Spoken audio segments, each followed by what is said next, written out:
ሰላም የእግዚአብሔር ቤተሰቦች ከማኅበረ ቅዱሳን ቴሌቪዥን የዕለቱን አጫጭር መረጃዎች ይዘንላችሁ ቀርበናል። በሰሜን ወሎ ሀገረ ስብከት ለተፈጠረው የቤተ ክርስቲያን አገልጋዮች ግድያ መፍትሔ ሊሰጠው እንደሚገባ ብፁዕ አቡነ ኤርምያስ ተናገሩ።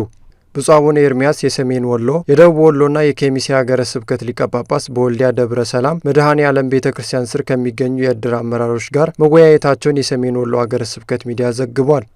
በውይይቱ ላይ ብፁዕነታቸው እንዳሉት በሀገረ ስብከቱ እየተባባሰ የመጣውን የቤተ ክርስቲያን አገልጋዮች ጭካኔ የተሞላበት ግድያን ሁሉም ሊያወግዘውና መፍትሔ ሊሰጠው እንደሚገባ ተናግረዋል። ሀገረ ስብከቱ ፍትሕ እንዲገኝ ከሚመለከታቸው አካላት ጋር እያደረገ ባለው ጥብቅ ክትትል ላይ ዕድሮች የጀመሩትን የማጽናኛና ሌሎች ተግባራትን እንዲያጠናክሩ ብፁዕ አቡነ ኤርምያስ አሳስበዋል።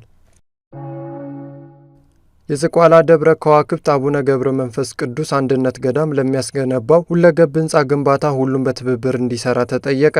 የዝቋላ ደብረ ከዋክብት አቡነ ገብረ መንፈስ ቅዱስ አንድነት ገዳም በመርካቶ ደብረ አሚን አቡነ ተክለ ሃይማኖት ገዳም አጠገብ ለሚያሰራው ባለ 7 ወለል አዲስ የሁለገብ ሕንፃ ብፁዕ አቡነ ሳዊሮስ የጠቅላይ ቤተ ክህነት ዋና ስራ አስኪያጅና ሌሎች ብፁዓን አበው ሊቃነ ጳጳሳት በተገኙበት የመሰረት ድንጋይ አስቀምጠዋል ተብሏል። የገዳሙ አበብኔት መምህር አባ ኢሳያስ ወልደ ሰንበት ለሕንፃ ግንባታው 124 ሚሊዮን ብር በላይ ያስፈልጋል ያሉ ሲሆን ግንባታው ሲጠናቀቅም በዘላቂነት የገዳሙን ችግር እንደሚፈታ ገልጸዋል። ብፁዕ አቡነ ጎርጎርዮስ የምስራቅ ሸዋ ሀገረ ስብከት ሊቀ ጳጳስ በመላው ዓለም ለሚታወቀው ለዚህ ታላቅ ገዳም የገቢ ምንጭነት ለሚገነባው ሕንፃ ሁላችንም ተረባርበን መስራት አለብን ሲሉ ተናግረዋል። መረጃው የኢትዮጵያ ኦርቶዶክስ ተዋሕዶ ቤተ ክርስቲያን መገናኛ ብዙኃን አገልግሎት ስርጭት ድርጅት ነው። ብፁዕ ቅዱስ ፓትርያርክ ማር አግናጢዮስ ብፁዕ ቅዱስ አራም ቀዳማዊን በጽሕፈት ቤታቸው ተቀብለው አነጋገሩ። የሶሪያ ኦርቶዶክስ ቤተ ክርስቲያን ፓትርያርክ ብፁዕ ቅዱስ ማር አግናጢዮስ ኤፍሬም ዳግማዊ የአርመን ሐዋርያዊት ቤተ ክርስቲያን ፓትርያርክ የሆኑትን ብፁዕ ቅዱስ አራም ቀዳማዊን በጽሕፈት ቤታቸው ተቀብለው አነጋግረዋል ተብሏል። የሁለቱ አብያተ ክርስቲያናት ግንኙነትንና በተለይም በመካከለኛው ምስራቅ ስላለው ወቅታዊ ሁኔታ ዙሪያ ቅዱሳን አባቶች መወያየታቸው ተመላክቷል።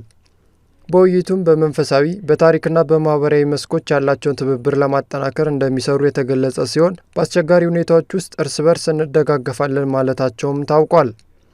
በተጨማሪም በመካከለኛው ምስራቅ ባለው ወቅታዊ ችግር በተፈጠረው ፖለቲካዊ ያለመረጋጋት ምክንያትና በኢኮኖሚ ቀውስ የሚሰደዱ ምዕመናንን ቁጥር ለመቀነስ በጋራ ለመስራት መስማማታቸው ተገልጿል።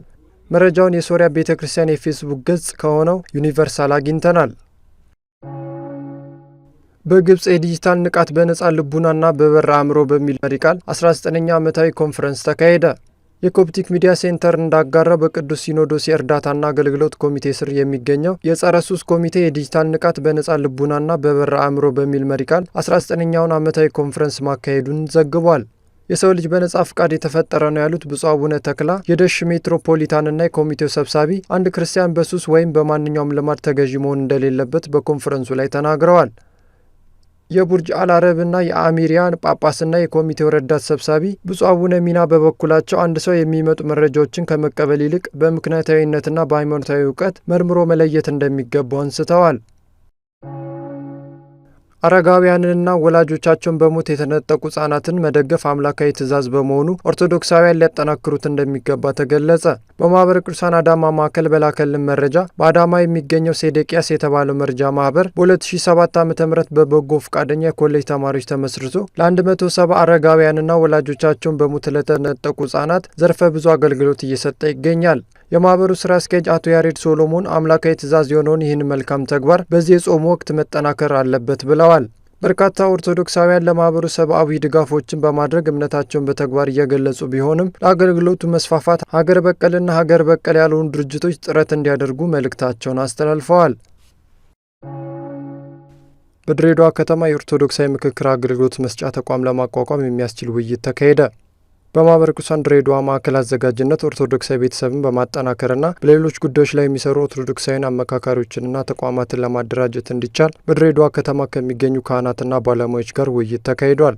ኢንጂነር ወንደሰን የማዕከሉ የማኅበራዊና ቅዱሳት መካናት አገልግሎት ዋና ክፍል ኃላፊ ባደረጉት ንግግር የምክክር አገልግሎት መስጫ ተቋማትን ለማቋቋም በሚደረገው ጥረት ላይ ተሳታፊዎች የበኩላቸውን ኃላፊነት እንዲወጡ አሳስበዋል።